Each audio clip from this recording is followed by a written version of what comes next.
Seconda corsa dal Savio di Cesena, il premio Vespa 125 Primavera ET3, una prova per 11 soggetti di 5 e 6 anni al via.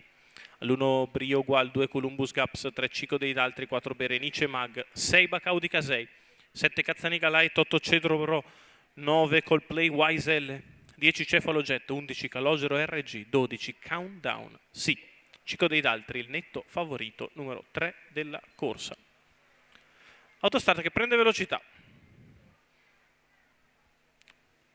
Si parte con la velocità da parte di Cico dei Daltri che contiene Berenice Mag, la quale sbaglia.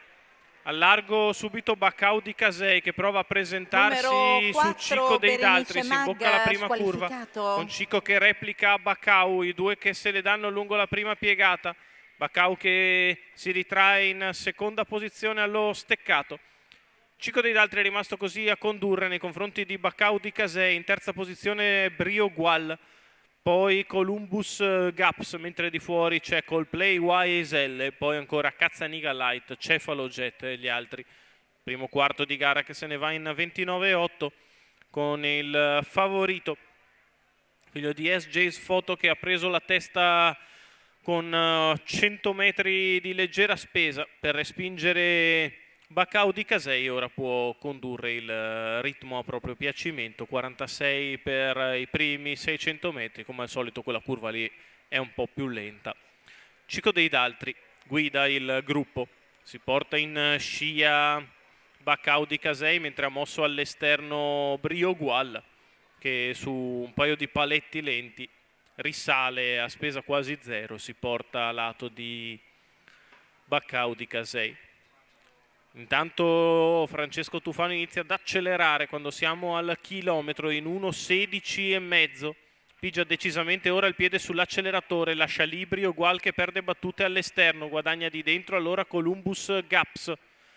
Cerca la fuga Cico dei Daltri, si porta in scia Bacau di Casei che è richiesto per tenerne il contatto. C'è un 14,4 per la retta delle scuderie e Cico dei Daltri mette insieme un altro paletto svelto sulla curva per lasciare tutti a distanza siderale. 14,9 quella piegata, la retta d'arrivo per Cico dei Daltri che se ne è andato dalla compagnia, viene a fare l'arrivo sullo steccato opposto, deve finire il percorso. Cico dei Daltri che viene a vincere nei confronti di Columbus Gaps che è secondo. Per il terzo posto Cazzaniga Light cerca di bucare di dentro Bacau di Casei, i due sono molto vicini.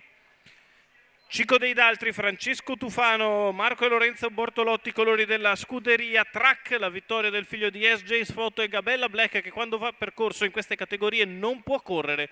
Brivido nel finale, è venuto molto a largo a fare l'arrivo, ma si è comunque disimpegnato bene. Francesco Tufano nel difficile intento di tenerlo di trotto. Al terzo posto dovrebbe essere Cazzaniga Light che sembra aver bruciato di dentro Bacau di Casei, pertanto in numeri l'arrivo molto probabile è 3-2-7.